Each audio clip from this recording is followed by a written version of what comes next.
Su venia, diputada presidenta. Adelante. Muchísimas gracias por este espacio que hoy se nos brinda para presentar una importante iniciativa. Quiero decirle a todas mis compañeras y compañeros diputados que ser integrante de este Poder Legislativo nos reta a tener entre nuestras actividades la creación, la modificación, la adición y la derogación de las leyes que le correspondan según la esfera de competencia, a fin de tener normas actualizadas con nuestros tiempos para los mexicanos. Quiero dedicar esta intervención a una mujer investigadora de la educación inicial en el estado de Nuevo León, a la maestra muy querida por todos, María Guadalupe Rodríguez Martínez, una investigadora, una doctora que ha profundizado en el tema de educación inicial, preocupada por el desarrollo integral de los infantes en México y en América. El 15 de mayo del 2019 se publicó en el Diario Oficial de la Federación el decreto que reforma el artículo 3º de la Constitución Política de los Estados Unidos Mexicanos, que entre otras cosas estableció en su párrafo primero la obligación del Estado mexicano de prestar en el sistema educativo nacional la educación inicial.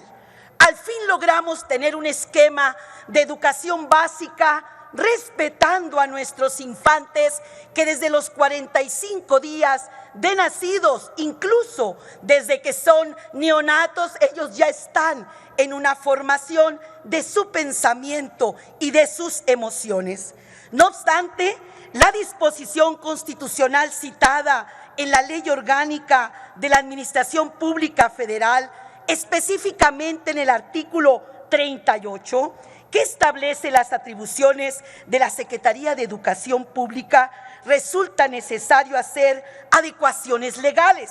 Ahí entramos todos como diputados,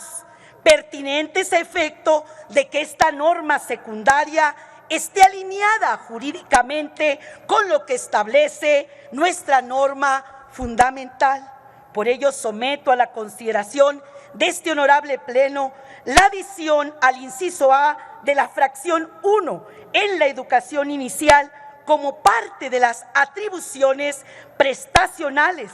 y de vigilancia de la Secretaría de Educación Pública, tomando en consideración también que dicho nivel educativo se encuentra previsto ya en la Ley General de Educación. En el caso del inciso B, se hace referencia a la enseñanza que imparten las escuelas a que se refiere la fracción 12ª del artículo 123 constitucional. Sin embargo, debemos recordar que el artículo 123 constitucional fue reformado en el sexenio del presidente Adolfo López Mateos, mediante decreto publicado en el Diario Oficial de la Federación el 5 de diciembre de 1960, para establecer el apartado B de dicho artículo y consecuentemente crear también el apartado A que regula la relación laboral entre particulares, en tanto que el apartado B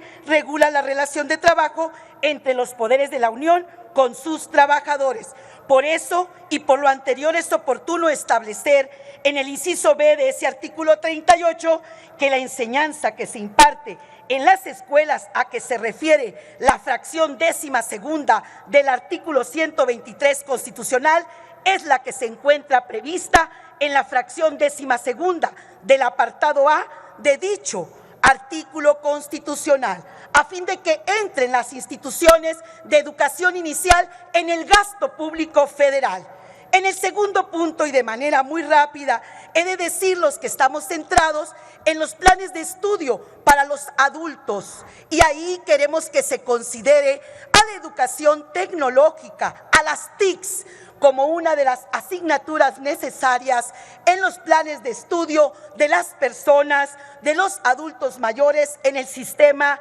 abierto. En el punto 3 vamos a hablar de la fracción 3ª de este mismo artículo, el 38. Ahí propongo que se derogue en virtud de la reforma del artículo 3º constitucional del 15 de mayo, donde se estableció en su artículo transitorio, cuenta que a partir de la entrada en vigor de este decreto se abrogue la ley del Instituto Nacional para la Evaluación de la Educación. Al tener estos cambios, tenemos y debemos armonizar las leyes. Por lo tanto, la evaluación de la educación ha cobrado una nueva dimensión y hay que actualizarla. Para cerrar y poniendo énfasis, quiero decirles que la educación inicial, el desarrollo de las TICs, el ver las formas de evaluar la educación son competencias de la Secretaría de Educación Pública y consideramos que están ahorita las condiciones en la cuarta transformación y en la responsabilidad de esta Cámara de armonizar las leyes y de hacer un trabajo consistente para toda la educación en el Estado mexicano. Unidad nacional, todo el poder al pueblo. Partido del Trabajo. Muchísimas gracias.